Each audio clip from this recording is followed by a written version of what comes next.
Friends, oh my goodness, it's been a week since you've seen Emily and Wally.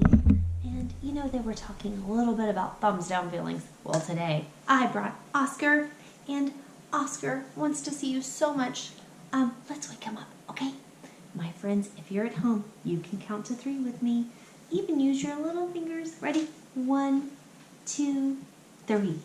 Oscar, wake up. Oscar, wake up. Oscar, wake up, wake up, wake up. Oscar, wake up. Oscar, wake up. Oscar, wake up. It's time for school. Hello, Oscar. I'm so grateful you came to see us today. I'm so grateful to be here. Wait a minute.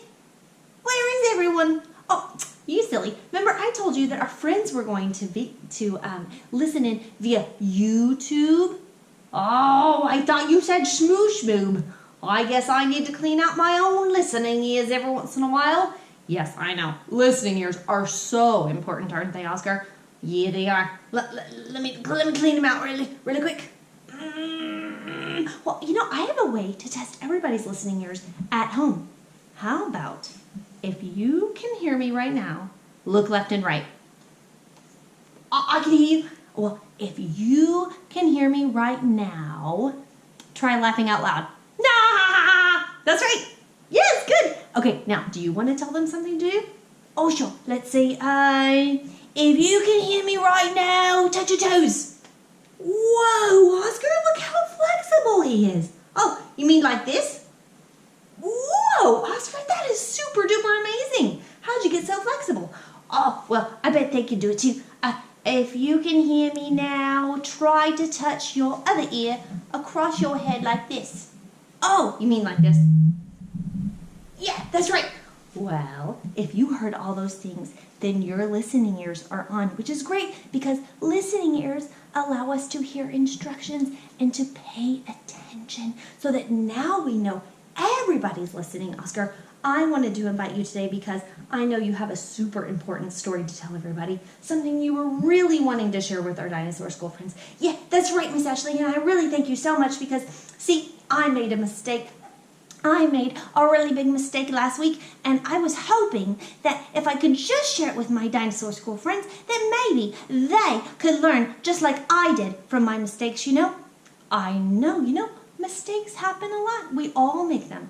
And it's really important to learn from others' mistakes because we all want to do our best next time. We all make mistakes. So I know. Let's do one more thing. What's it? I think we can turn on our listening ears. If you're at home, I want you to go like this with your tongue and turn on your listening ears. Can you do that? Oh, that's fun, Miss Ashley. Ready and okay, mine are on. All right, so now I think you could probably turn them up. You know when you turn up the volume in your TV, you go like this, Oscar. You go zoop. Oh, like this. Ready? Zoop. Now my listening ears are on high. That's right, and I hope yours are on high because Oscar is about to share a very important story with us about something that he learned from his mom, a mistake that he made that his mom taught him something about. So, Oscar, we are really ready to listen. Okay, Mike. So, last week, I made the terrible mistake of pouting in my room all week. You know everything that's going on with this virus stuff and how you have to be in your house and without your favorite people and your favorite things. Yes, I know, Oscar. Everybody's kind of going through the same thing right now. Well, I've been really sad and gloomy, and I've been pouting in my room all week long. It's been terrible. Oh, no, Oscar, I know exactly what you mean. You know, a lot of us feel like we're, alone. Because we're alone, we feel sad, and sometimes we feel lonely even. Is that what you were feeling? Yeah, quite right. So guess what? This is where it gets really good. My mom saw that I was so sad, and she came knocking on my door. Hey, yeah, just like that. Well, she came knocking on my door, and she sat down on my bed, and she said, Oscar, I want to teach you about a word. It's a word called flexibility. And I said, what's flexibility? And she said, it's making the most of something new that at first you might not like And well, at first, I thought she was talking about broccoli. You know, I used to hate that stuff. But now I quite like it. But she wasn't talking about broccoli. Oh, that's funny, Oscar. I know. I didn't like broccoli at first either, but I love it now. So if she wasn't talking about broccoli, what was she talking about? Well, she was trying to get me to see that just because staying at home right now is different, it doesn't mean that I can't start enjoying myself and my home life and everything at home. I could actually enjoy right now and this new environment and being at home instead of at school. Oh, I see. Well, tell me more. What else did she say? Well, she said, oh, I'm glad you asked, because she said that being flexible is kind of like being a crazy straw. Do you see all these twists and turns? Well, crazy straws don't break. You see, you can twist them and turn them all around, just like our lives have been turned all crazy. And what a twist for us all to be at home and not at school. But no matter how much changes and no matter how many things get crazy, this straw just won't break. You see? You see all the twists and all the changes? Can I sip from it? Oh, sure. Oh, sure. See? It twists all around, but it won't break. And as long as we're okay with the changes at home and we're flexible like that straw, then we won't break. You know, Miss Ashley, I guess I was being more like this solid, hard straw. You see, I wasn't bending at all. I wasn't okay with the changes, and see, if I tried, I could really break this straw because it's not okay with change. You can't even do anything with it.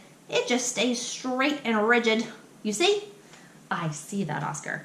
You know, while you were talking, I thought of 2 ways that my friends at home could start to learn from this lesson and start to be flexible with this change and with being at home.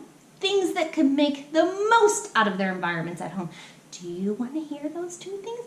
Oh, I quite like lessons like that. Yes, I would love some tips on how to be flexible, Miss Ashley. What do you got for me? Well, before we say that, let's turn on our listening ears one more time. Oh, mine are on. Let's turn them up again. Zoop. Okay, my listening ears are on high. Are yours on high? Okay, let's listen to Miss Ashley. What ideas did you have, Miss Ashley?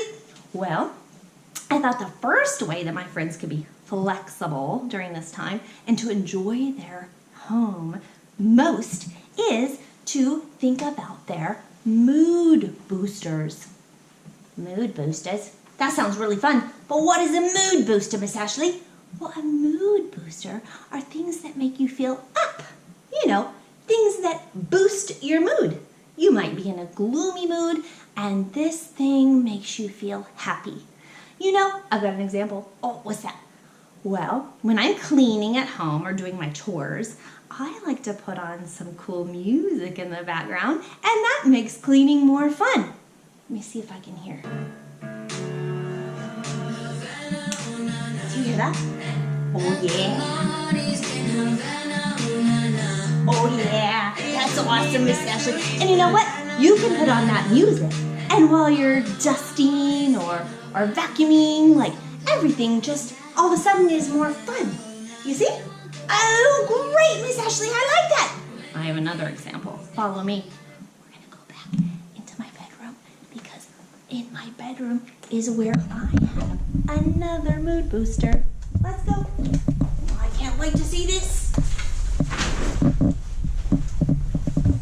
It's right in here. Come on.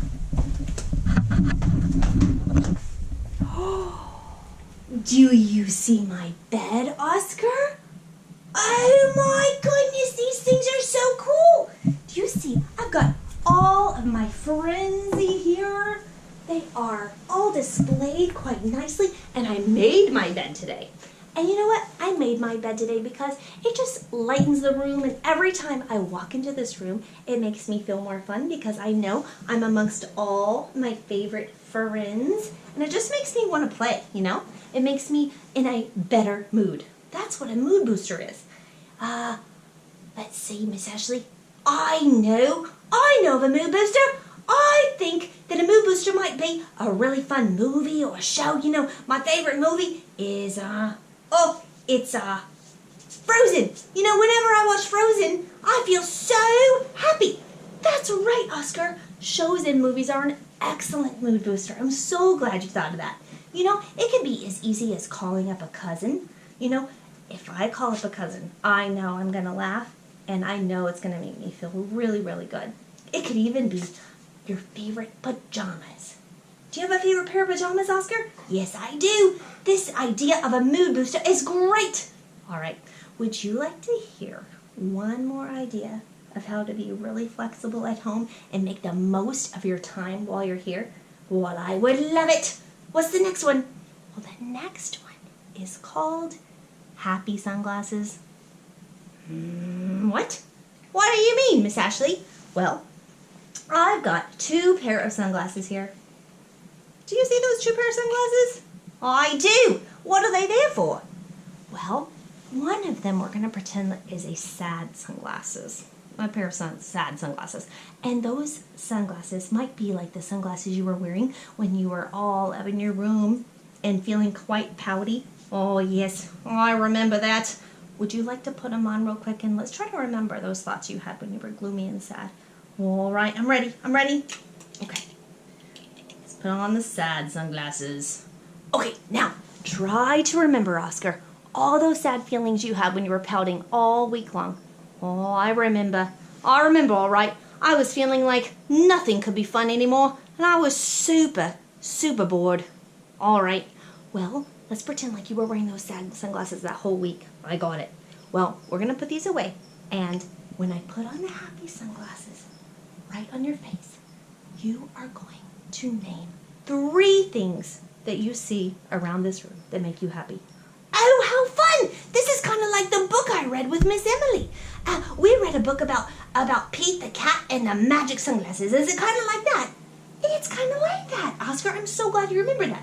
It's exactly that way. So when we put on these sunglasses, I am going to count to 3, and you are going to name 3 things that make you happy in this room. Are you ready? Oh, it was so much fun, Miss Ashley. Okay, 1, 2, 3. Voila! All right, what do you see? Oh, I see a happy cameraman. Oh, I do too. That's so funny. What else do you see, Oscar? Oh, I see your happy face, Miss Ashley, and that makes me quite glad. Oh, thank you so much. And now what else do you see? Oh, that's easy. I see a bunch of my favorite toys, and they make me feel very, very energized. I love these sunglasses, but you know what? I don't think I need these sunglasses, Miss Ashley. I think I could just wake up every morning, pretend like I've got the sunglasses on, and go hunting for happy things. I could spy them with my little eye. I spy fun toys I could play with. I spy a fun dog over there that I could play with. You know, I have this net. Yeah, that's the one, Miss Ashley. I could even pretend like I'm capturing them in my net so I could keep them with me at all times. That's a great idea, Oscar. I love it. Okay, so, oh yeah, I could capture them in here, and it could be my collection. That's right, Oscar. So, do you remember the 2 things that we learned today that help my friends at home be flexible and make the most out of their time at home? Let's see. I know I can remember these things. Let's see. Oh, I remember. I think there are mood boosters, number 1, and happy sunglasses, number 2. Is that right? That's right, Oscar. I'm so glad you remembered. I think this is going to be so much fun because every morning I could pretend like I'm wearing my happy sunglasses and I could go on my hunt for the happy things. And I guess I could even tell you about my best mood boosters. They are pajamas and my dog and some happy music. Oh, good, Oscar. Mine are, let's see, my favorite shows and my favorite foods and my favorite people. Oh, yes. You know what? When you're collecting your mood boosters, pick one of them and tell somebody about what you like the most. Oh, cool. And then you could tell them how grateful you are for that thing. Oh, okay. I remember one time I told my dad how thankful I was for his strong arms and how they helped me open tough things. Oh, that was nice. That was really nice. Yeah, and you know what he said? He said, "Well, Oscar, I love opening things for you, but you know what I love even more doing with my strong arms? I love to hug you." And that made me feel really good. I'm so glad you shared that, Oscar. That's a perfect example of a way to be thankful for something and to tell that person what you're thankful for. So let's see. I think my friends at home could email dinoschool1234@gmail.com. We're going to put it down here in our YouTube video. You're going to see that address, and I want you to email it your favorite mood boosters. It might be calling your friends, or it might be watching your favorite show, or putting on your favorite pajamas, or playing with your favorite toys. Tell us your 3 favorite mood boosters, or maybe you want to tell us something happy you collected with your happy sunglasses and your happy net. You know, you don't even need sunglasses or this net. You can just pretend every morning when you wake up, put on your happy sunglasses and go hunting for happy things. Those are the things at home that make you smile and give you a boost and make you feel up. All right, friends, I want you to remember to be flexible.